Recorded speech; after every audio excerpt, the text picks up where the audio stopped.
Welcome back, friends, to a portfolio update. And this one is going to be pretty special because you're going to get to know me on a more intimate level. But first, we'll do a portfolio update, and then I'll go over the strategies that I'm planning on implementing in Q4 as we go into 2025 to set myself up to be able to have a $50,000 portfolio sometime during 2025. And then we'll wrap up by you getting to know me on a slightly deeper level and kind of see that I'm just like you and doing totally normal things on a day-to-day basis. So let's go ahead and jump right into it.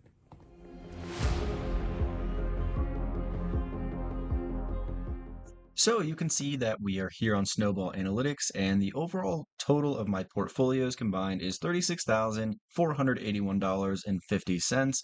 And that has me up about 29% all time.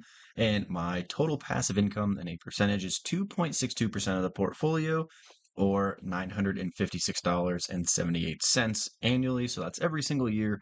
If I did not reinvest the dividends, that's how much I'd be making. But I do reinvest my dividends and I'm constantly adding money to the portfolio. I do add about $800 guaranteed a month. And if I have extra money that I can be investing, I definitely throw that into the portfolios, whether that's in a personal taxable account or the challenge account that I'm doing. Either one of those will be receiving those funds.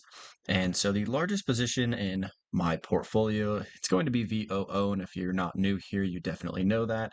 And I've been working on getting SCHD to be about 15 to 20% of my portfolio by the end of the year. And right now it's sitting at just over 9%. I do own VTI and SPLG, which are also low-cost ETFs in the portfolio. And then my next largest section is consumer staples, where I have Altria Group, Kenvue, Procter and Gamble, Walmart, and Coca-Cola. And then I'll let you take a look at the other positions that I do have in my portfolio as I kind of talk over what's kind of been going on. So here in just one moment, I'll show you the graph. But this last week has not been the best week for a variety of reasons, and it hasn't really been too great to be checking out my portfolio the last few days. Um, but I'll let you take a look at these last few positions as these ones are very small. So feel free to go back and pause that anywhere that you would like. But if we go to the analytics tab and we go to growth, this lets me compare my portfolio versus anything or show you exactly what my portfolio has done. And in the last 7 days, I'm down about $500 or 1.21%.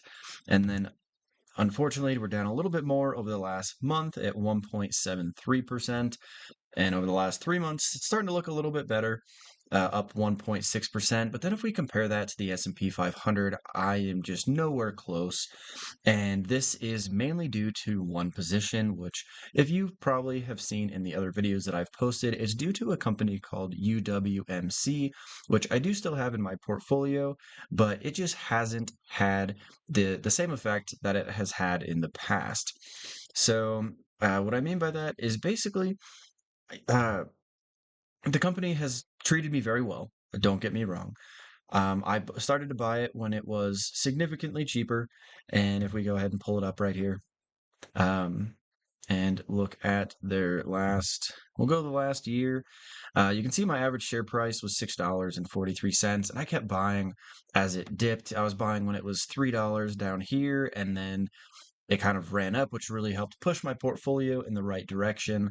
And then unfortunately, it did kind of turn around quite quickly, going from trading at, about $9.30. And right now it's dropped all the way down to $6.30. And I had over 700 shares, which made up too large of a portion of my portfolio. And then I definitely realized that. And as I was thinking about trimming the position, it ended up turning upside down. And I do still own about 200 shares of this, like 250 shares.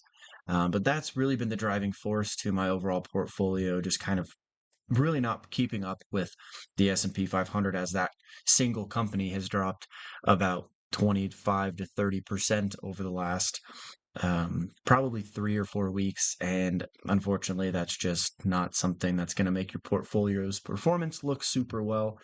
But if we do look over the last 6 months, I am up 10%. Again, if we compare this to the S&P 500, it's a lot closer just because I have been, keeping up with the other positions, but that UWMC position is definitely kind of been pulling me back. As you can see, I'm down about 6% or 5.3% from the S&P 500 year to date.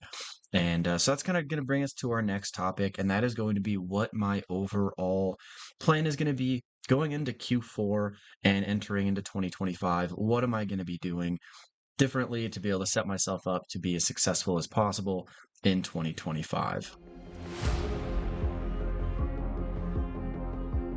So, one of the biggest things that I'm going to be working on going into 2025 to set myself up for as much success as possible is to really focus on continuing to purchase shares of SCHD and SPLG just to continue to add to my total number of shares owned.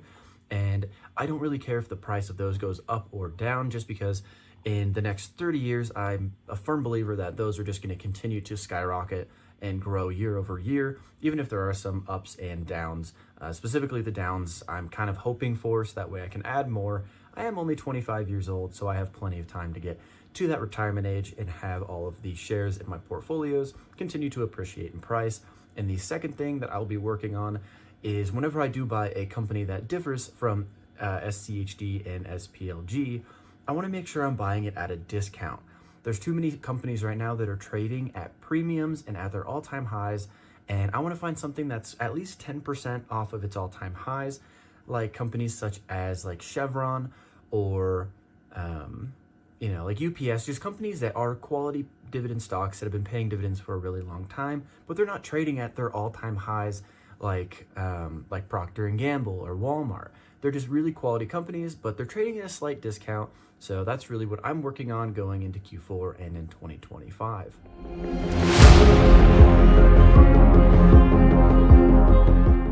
So if you want to get to know me a little bit better, I am 25 years old. I've been working in public accounting for the last 2 years, and I'm currently working on trying to get my CPA license. The studying is horrible. And before we get into that, let's start off on a slightly more exciting note. My girlfriend and I, we did a photo shoot with kind of like the spooky photo shoot where you dress up as ghosts and you have pumpkins that are carved and put them on your head. So hopefully you enjoy some of these pictures, and let me know which one's your favorite down below.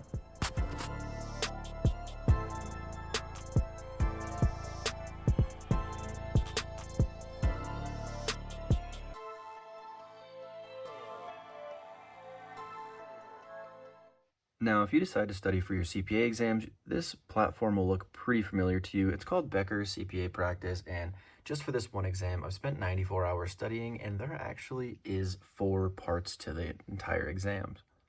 Before I'm ready to even take the test, I probably need to put another 15 to 20 hours into, practicing and going through all the study material just because it is so intense. But as for me right now, that's kind of all that I really have going on. We're in slow season, so we're not doing a ton of taxes, if any at all, besides amended returns. Been going to the gym and just working on videos. So if you liked seeing a video that's more like this, more about me and less just about investing in general, please let me know down in the comments. I am happy to make more just like it. So make sure you smash the subscribe button, and we will see you next time. Take care, everybody.